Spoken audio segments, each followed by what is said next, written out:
Okay, so shalom mga kababayan. Ito po ulit ang inyong lingkod, Crusader. Ngayon po gumagawa po ako ng isang video tutorial kung paano mag-clean install, mag-format or reformat ng isang computer or yung laptops po ninyo using a Windows 7 operating system. Unang-una po sa lahat, marami pong nagtatanong sa atin na mga kababayan din natin kung gaano daw po kahirap ang mag-format or mag-reformat ng naturing laptops po. Well, napakadali po. Ang mahirap lang naman po is yung term na format or reformat kasi parang wow, medyo complicated ang dating. Pero sa actually po, taliwas po ito sa sinasabi ng ating mga kababayan, mga kapatid na technicians din, na sinasabi nila na komplikado daw or masyadong technical daw ang mga steps. Napakadali lang po eh. Sa video tutorial po na ito, makikita po ninyo, papakita ko po sa inyo kung yung mga steps po, yung mga dapat pong gagawin. Okay? So, we have to keep in mind na may dalawa po tayong kakailanganin na tool. Ano po yon? Unang-una po, dapat meron po tayong Windows 7 bootable DVD disk or yung Windows 7 bootable USB flash drive or USB device. Kakailanganin po natin yon. Pangalawa po is yung sets of drivers na dapat downloaded na po ninyo or in hand na po ninyo. Yung mga save na dapat naka-save na po kayo, nakapag-kopya na po kayo, naka-burn po sa DVD or naka-save po sa USB. Yung mga sets of drivers, particularly para po sa mga laptop brands and models po ninyo. Tatanong po sa akin, bakit po natin kakailanganin ang sets of drivers? Well, ganito po kasi yan. May mga ibang laptops po kasi na once na na-installan na po ng Windows 7 or ng operating system, hindi po kaagad-agad nag-automatic install yung driver niya, yung ibang sets of driver niya. Ano po yung importante kasi na ma-install muna? Well, yung mga yung kung ako pong tatanungin, importante po yung yung wireless LAN, yung wireless card driver po natin or yung LAN, yung local area network driver natin. Ito po yung yung magko-connect sa internet. Lalo na po yung WLAN natin, yung Wi-Fi natin. Once connected na po kasi sa internet, may ability na po tayo, may capability na po tayo na ma-download natin through Windows updates yung mga critical at important updates from Microsoft.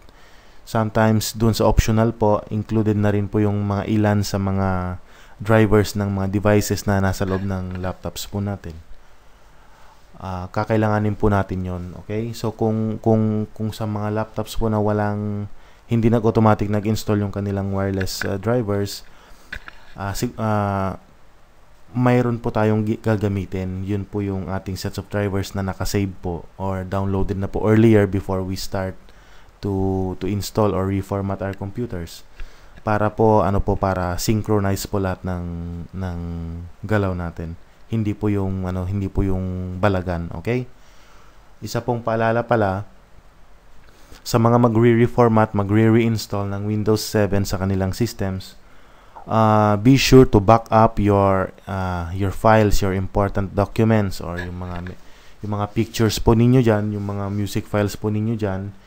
Be sure to back them up into an outside source, like burning them down sa empty DVD disk, or i-copy and save po natin sila to a location like yung spacious USB thumb drives po. Kasi once na mag-reformat na po tayo, I would suggest doing a clean install. Ibig pong sabihin, buburahin po natin lahat ng nasa hard disk. In this way, we can secure ourselves na pati yung mga leftover na viruses, kung may viruses man, mabubura po yun. Okay? So, eto na po. Mag-proceed na po tayo. By the way, I will be using a virtual machine to make this demo with you. Kaya, please bear with me na lang po. Okay, so I will be starting up to BIOS. Magpa-power up po ako sa BIOS. Marami pong nagtatanong bakit daw po kakailanganin yung BIOS. Kakailanganin po natin kasi yung BIOS in particular with respect to the boot to the boot system po, yung boot up po natin. Papansinin din po natin itong mga nandito sa baba kailangan natin, especially itong mga arrow keys, arrow up, down, left, right, tsaka itong change values po. Itong change values po kasi, ito po yung gagamitin natin pang select. Hindi naman po pang select, pero ito pong gagamitin natin to elevate or to promote yung isang setup po. Okay? Usually sa inyo po dyan, kasi ako plus and minus lang po yung nandito sa change values ko. I think because of using this virtual machine. Pero usually po sa mga laptops po ninyo, makikita po ninyo kung di pa ako nagkakamali, it's either F5 or F6 or F7 po yung mga keys na under change values. Tignan po ulit natin itong itong F10. Importante po ito kasi pagkatapos po nating mai-set up yung primary boot natin, we will be hitting F10 to save and exit. Okay, so magpo-proceed na po ako. Makikita po ninyo, I am selecting a menu, a sub-menu by using my arrow keys to the right. Yan. Ito po ang setup po niya. Mapapansin po ninyo. Yan po yung normal setup. I-minus na lang po ninyo yung removable devices kasi gumagamit po ako ng virtual machine. Pero ang default boot up po ng inyong computers is by using the hard drive. So, ang gagawin po natin dito is to promote yung CD-ROM or yung DVD drive or yung USB flash drive, which is yun po yung gagamitin natin na primary boot. Depende po sa gagamitin ninyo. Kung ako po, ginagamit ko po dito is yung DVD disk. So, I will be promoting the CD-ROM drive or my DVD drive doon po sa taas. I-replace po niya yung nandun sa taas. Kung kayo naman po ay gumagamit ng Windows 7 USB bootable device to format your computer, ang i-promote naman ninyo doon sa taas is yung USB device po ninyo. Okay? So I will be using the change values key to promote to promote my boot up, which is yung CD-ROM or DVD-ROM po. Okay? So ito po siya. Yan po. So I will be hitting F10 para ma-save po siya and then mag-exit po dito sa BIOS and then mag-re-restart po ang computer at dun na po sa Windows 7 disk magboot. Dun na po sa system dun magboot. Okay, F10. Save configuration changes and exit now. So naka-highlight na po ang yes. Be sure to see siguraduhin po natin na naka-highlight po yung yes and then just hit enter. Ayan. Okay. Ayan po siya. Nag-boot up na po siya sa CD-ROM drive ko. Kung sa USB naman po, sa USB kayo mag-boot up.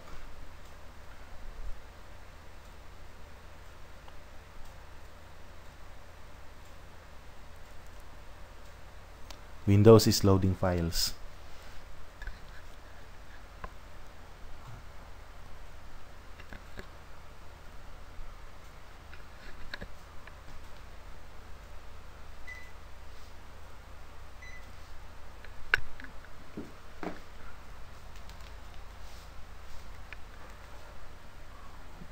Okay, any minute from now.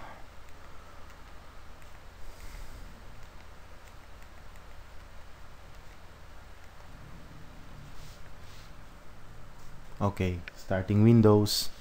Makikita po ninyo.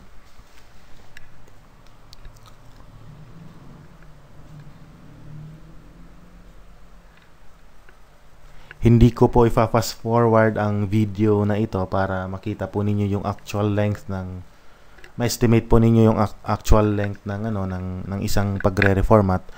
Ang katagal po or kahaba po ng isang pagre-reinstall or pagre-reformat, depende rin po yan sa specifications na meron ang inyong units. Kung halimbawa po na ang computer ninyo ay may malaking hard drive po, may malaking space sa hard drive, or malaki yung memory, malaki yung RAM na tinatawag, mas mabilis po yung process. Sa akin po kasi I'm using a virtual machine which is a 1 GB of RAM lang po ang nilagay ko. Medyo it will take time po. Just bear with me na lang po. Okay? So, here we are. Ito na po yung unang i-select po natin ang English tsaka yung time and currency format. Sa akin okay na po ito, English at tsaka US. I'll be hitting next na lang po. Next. Okay. So, sa mga magre-reinstall po, sa mga magre-reformat, i-disregard na po natin itong mga messages na nandito kasi mag-click clean format po tayo o magre-reformat, dito na po tayo. Okay? Just click install now. Setup is starting.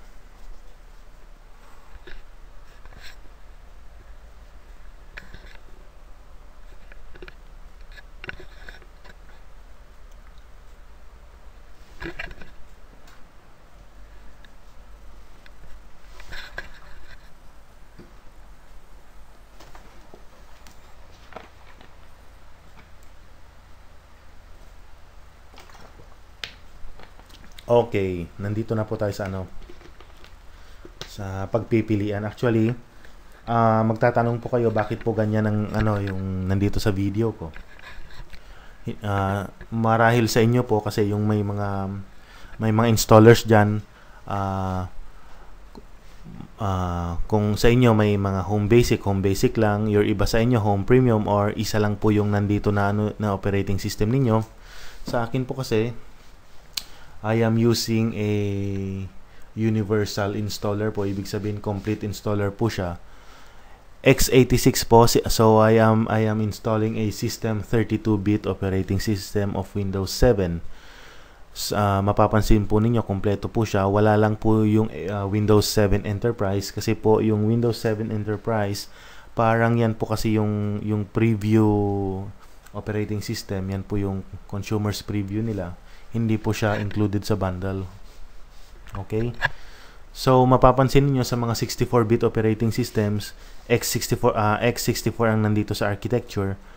Makikita ninyo bakit walang Windows 7 starter. Kasi po, ang Windows 7 starter, pang Windows 7 32-bit po kasi yan, especially created po usually sa mga laptops, sa mga 10.1 or 10 inches na notebooks po. Okay, wala po kasing 64-bit na Windows 7 32. Kaya ganyan po. So dito po sa demo na ginagawa natin, I'll just be choosing Windows 7 Home Premium na lang po. Well, I have the choices naman po. I have the choice kung Windows 7 Ultimate o kung ano man ang lalagay ko dito. Sa inyo po na halimbawa wala po kayong ganito, wala po kayong universal na operating system, i-click lang po ninyo ang next kasi basically isa lang po ang mag-appear sa inyo dito. So i-click lang po ninyo ang next. Sa akin po I will be using Windows 7 Home Premium and then I'll just hit next. Yan po siya. We have to accept the license terms po. So we have to check this box and then click next. May dalawa po tayo dito. Which type of installation do you want? Sa atin po kasi clean install po or reinstall, mamimili po tayo, ipipiliin po natin usually itong custom yung advance. So click this one. Ito po siya. Sa mga bagong hard disk po na meron, isa po yung partition na nakikita natin. Makikita po ninyo wala pa pong nagagamit na space, 10 GB out of 10 GB. Okay? So ibig sabihin wala pong laman yung hard disk. Sa mga magre-reformat naman po or mga magre-reinstall, mapapansin po ninyo may mga other partitions pa po dito na nakalagay. Yung system reserved or yung disk 0 partition 1, yung recovery, blah blah blah blah blah blah.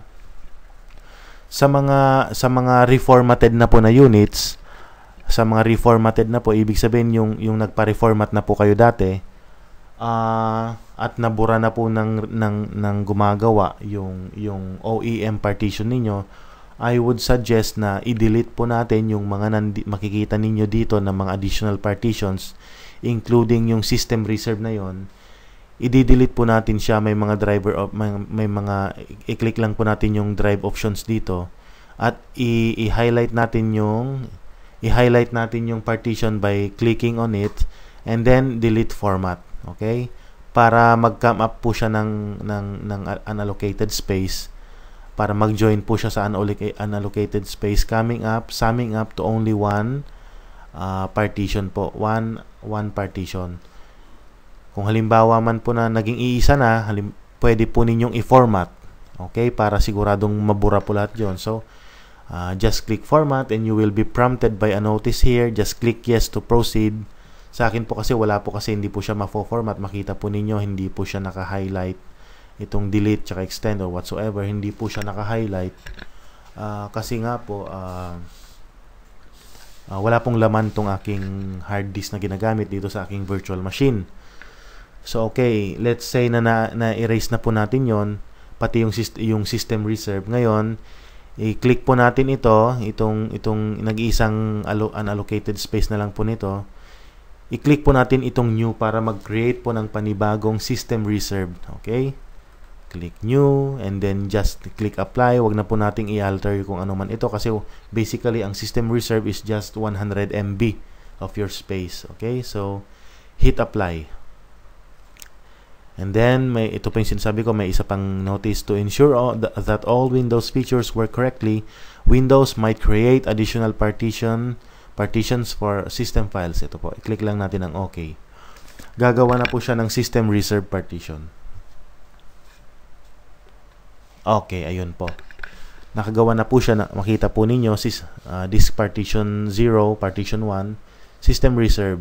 Hindi po natin gagalawin ito. Let us leave this one alone, okay? So, mag-proceed po tayo, mag-install po tayo. Dito na po siya sa naiwan. I-click lang po natin yung next, okay? But be sure that this one is selected. Okay, mapapansin naman po ninyo, okay? Select po natin ang partition 2 and click next. Yan na po siya. Yan na po ngayon yung actual na installation ng Windows 7 operating system dito sa computer. Pwede po ninyo palang iwan ang installation process kasi mag-automatic naman po siya mamaya na magre-restart. It will reboot your computer several times po. Depende po sa mga ini-install niyang features tsaka mga updates. Minsan mayroon pa po kayo makikita dito na Windows 7 something like that na, no. I-hit lang po ninyo yung accept or yung next para mag-proceed po kayo. But typically ito po yung setup talaga niya. Ito po yung actual setup ng installation ng Windows 7. Okay, so pwede po ninyong iwan. Tignan po ninyo yung mga matatanda ninyo, yung mga employers ninyo. Baka naglalakad na po mag-isa na hindi nyo alam, natakasan na pala kayo. So sa installation ng Windows 7, as easy as it is, nakita naman po ninyo, pwede po nyo siyang iwan. And then, babalik-balikan na lang po ninyo. Makikita naman po ninyo pag ready na. Mayroon po yung welcome screen and then may welcome box po doon kung saan mag-create po kayo ng username. Nga pala, yung computer, it may flash several times, depende po sa ini-install ulit na updates, kagaya po ng sabi ko. Pag magre-restart pa lang inyong computer, may lalabas dyan na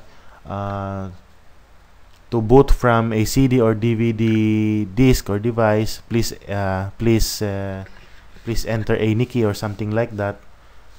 Wag po kayong magpipindot ng any key sa inyong keyboard. Hayaan lang po ninyo yan kasi after 3 to 5 seconds naman po, i-disregard ulit yung message na yon and then magko-continue po siyang mag-boot or magre-restart doon po sa naiwan na process, okay? So, hayaan lang po natin siya. Pag halimbawa mag-restart, may mag-notice po dyan na may lalabas na notice na press any key to boot from CD or DVD. Hayaan lang po ninyo. Okay, so I will be leaving this video. Hayaan ko muna po ito. Gaya po ng sabi ko, pwede po ninyong iwanan ito. At kung may importante pa po kayong gagawin, pwede po ninyong iwanan ang actual installation ng inyong Windows 7. Lalo na't magre-restart naman po siya kusa. Okay?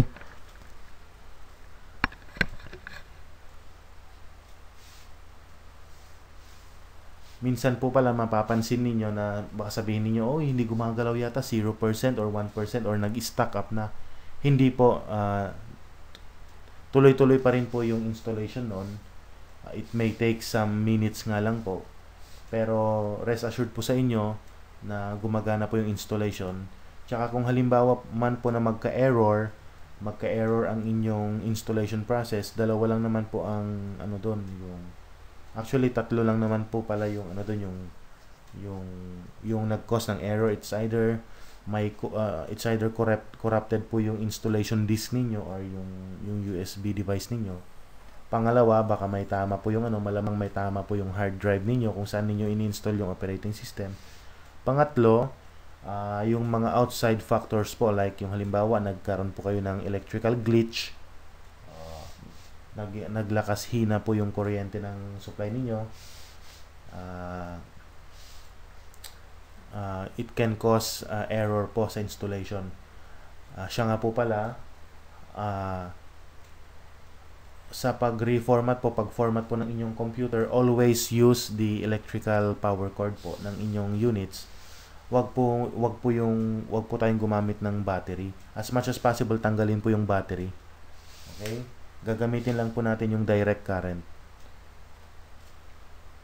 So, nakita po ninyo 6% na po yung installation process. Babalikan ko na lang po mamaya itong ating installation. Okay? So, just sit tight. Kung gusto naman po ninyong bantayan, pwede rin po. Hindi naman po masyadong matagal. Kung gusto po ninyong bantayan, pwede rin po.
Okay, setup will continue after restarting your computer.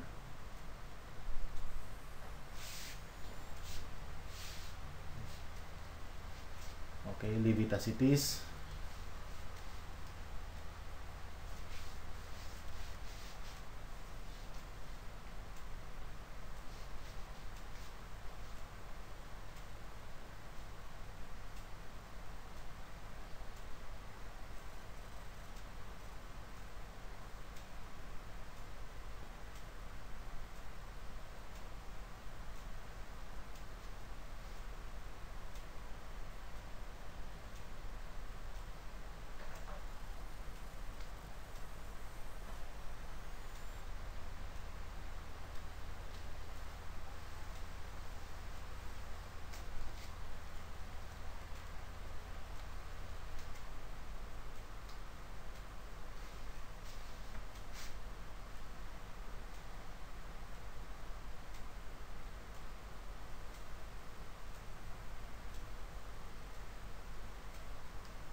Okay, setup is preparing your computer for first use.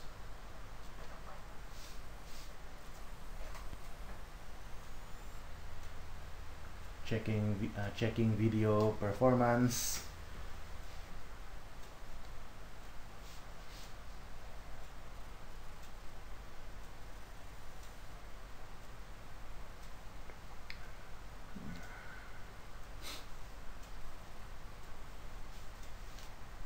Okay, ito na po yung sinasabi ko na we're almost done po. So, gagawa po tayo ng magsusulat po tayo ng username. So, yan po. Username. Click next. Set a password for your account. Ito sa akin po kasi hindi ako naglalagay ng password. Palibasa, this is my private use naman po. Sa inyo po, kung gusto niyo maglagay ng password, pwede po dito. Mag-key in po kayo ng just key in your password and then re-enter your password. Gawa din po kayo ng password hint po ninyo para malala po ninyo yung password ninyo just in case makalimutan po ang password. So, we click next. Ito na po siya yung type your Windows product key. Okay. Sa mga may nabili po na mga product keys, may mga product key po na kasama sa package ng DVD na binili sa mga shops, pwede po ninyong i-direct na ilagay yung product key ninyo. Or sa mga gumagamit naman po ng ng downloaded na serial or product key sa internet, just be sure na working yung key ninyo just to activate this one. Pwede po ninyong i-key in, or sa mga wala pong product keys, kagaya po ng mostly na 98% ng mga technicians na hindi naman gumagamit ng product keys, we can leave this blank. Just see to it na tanggalin natin ito. We uncheck this one, yan. And then we will just hit next. Pwede po nating ma-activate ang copy ng Windows ninyo by using a certain activator. Okay? So, proceed na lang po tayo. Yan, next. Ito pala, use recommended settings. Some piece of advice po sa mga kapatid nating technicians. Hindi po maganda yung iba kasi ginagawa nila. Hinahide nila yung mga Windows updates, which is very, very wrong po. Kasi yung mga Windows updates, mga critical updates, important updates na yan, kakailanganin ng computer niyan. Huwag nyo pong ipagkakait sa mga kliyente ninyo, natanggalan sila ng updates kasi para na rin po ninyong sinabi na ang isang tao pag nagkasakit, pinagbabawalan mo ng gamot. Ganun po yun, okay? Kasi yung mga Windows updates po yan, kadalasan po ang laman po yan, mga system fixes, mga bug fixes po yan, mga repairs. Kaya wag po ninyong itatago. Kasi yung iba po kasi na technician, tinatago nila yan, mamaya madedetect ng na fake yung nila. Yung iba kasi tinatago nila yan, hindi kasi nila alam kung anong gagawin. Okay, so ako po, click natin ang use recommended settings. Select po natin yung time natin, which is nasa Jerusalem area po tayo. So UTC +2 po siya, yan. check din po ninyo tong oras ninyo. Minsan hindi siya nagsisynchronize. Ang oras na po ngayon is 11:49, so hindi naman po gumagana pa yung daylight savings dito, so we can just adjust this one. Okay, 11:49. Next. Sa inyo po pala sa mga activated na po yung mga wireless drivers nila, makakasagap kaagad siya ng wireless networks. So just key in your details sa networks ninyo para makasagap kaagad sa internet. Yung mga wala naman po, mababypass pong step na to. Install na lang po ninyo after finishing the setup. Install na lang po ninyo yung wireless driver ninyo na nakasave po sa mga DVD o CD ninyo na sinasabi ko pong isa po sa mga requirements. Okay, so it doesn't matter po kung anong i-select natin dito. It's either home or yung public. I will be using public na lang po. Yan. So Windows 7 Home Premium. Windows is finalizing your systems. Your settings, excuse me.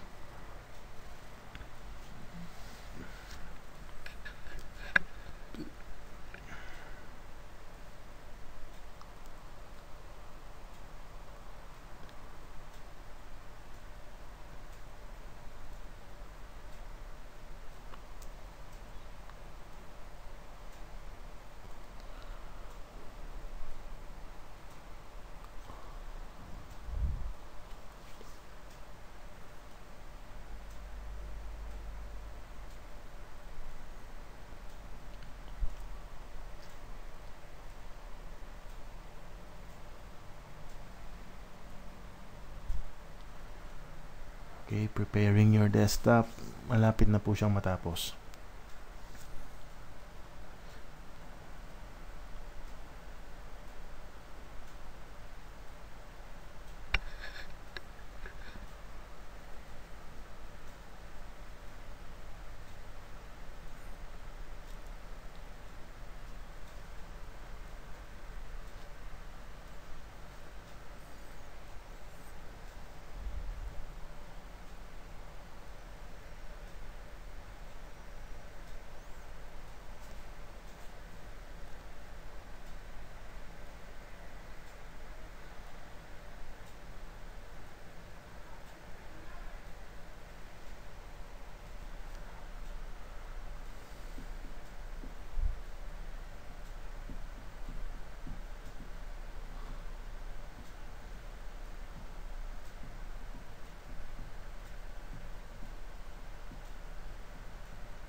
Okay, so ayun po. Tapos na po ang installation. Okay? Wala nga tayong gaanong pinindot, mga kababayan. Makikita naman po ninyo. So, ito po siya. Sumagap na po ako sa internet ko. I would suggest, after installation po ng ano ninyo, ang unang-una pong gagawin natin, well, sa mga iba pong units na connected kagad sa internet, i-require ka dito, may magpa-pop up po dito sa side ninyong ito na nagsasabi na you need to restart your computer to finish installing updates. I-restart lang po ninyo, and then after restarting, pupunta po tayo sa Windows updates. Ganun din po sa mga wala pong nag-appear na restart dito or about sa Windows updates. I would suggest na pupunta po tayo sa Windows updates at tignan po lahat ng updates, okay? So, dito po tayo sa Start menu, sa All Programs, Windows Updates. Makikita po ninyo sa Windows Updates, naka-X po siya kasi nga hindi pa po siya nag-update ever since. Pero rest assured po siya na pwede pong mag-update. Makikita po ninyo yung yung mga sets of updates mamaya. Check lang po natin itong check for updates, okay? So as long as na-check po natin kanina yung sinasabi ko, yung use recommended settings when it comes to updates, hindi po siya magkakaproblema. Yung mga ibang technicians po kasi ang ginagawa nila dito po sa settings niya, dinidisable po kasi nila yung ito po yung ginagawa kasi nila. Chine-check nila itong never check for updates, which is very, very, very wrong. Alam niyo po kung bakit? Kasi po, kaya po nila tinatanggal yung updates kasi natatakot sila na at some point of time, ma-detect ng Windows na fake yung nila, na fake or hindi genuine yung mga copies of Windows na na-install. Okay? Sa akin po, I would suggest to download and install the updates. Meron lang pong isang iiwasan na update, okay? So check po natin siya at ipapakita ko po sa inyo kung ano yung update na sinasabi kong hindi dapat install, lalo na sa mga gumagamit ng mga serial keys na downloaded over the internet. Ito po yung hakbang na gagamitin para kahit papaano po ma-install po natin yung mga critical, mga important, mga recommended updates, as long as software updates and drivers updates, without a validation na manggagaling sa Microsoft, na hindi yung ma-detect ka na fake. Okay, sa mga kababayang technicians po, wag po natin gagawin yan. Wag po natin ipagkakait sa mga kliyente natin yung mga Windows updates. Gaya nga po ng sabi ko, napaka-critical po nun. Naglalaman po yun ng mga vulnerability issues, mga fixes, mga bug fixes, mga repairs. Kaya wag po natin silang tatanggalan.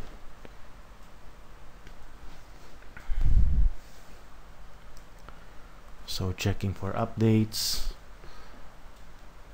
Makikita po ninyo mamaya may mga lalabas po na mga system updates, mga Windows updates.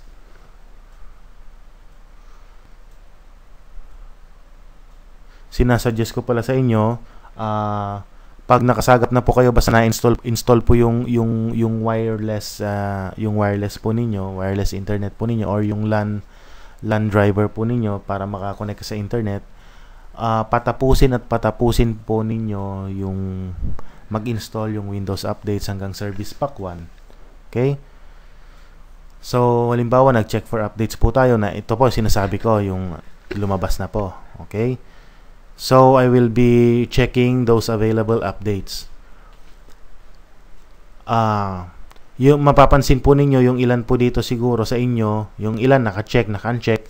Kasi po, pag naka-uncheck po siya, hayaan lang po natin. Okay? Hayaan lang po natin.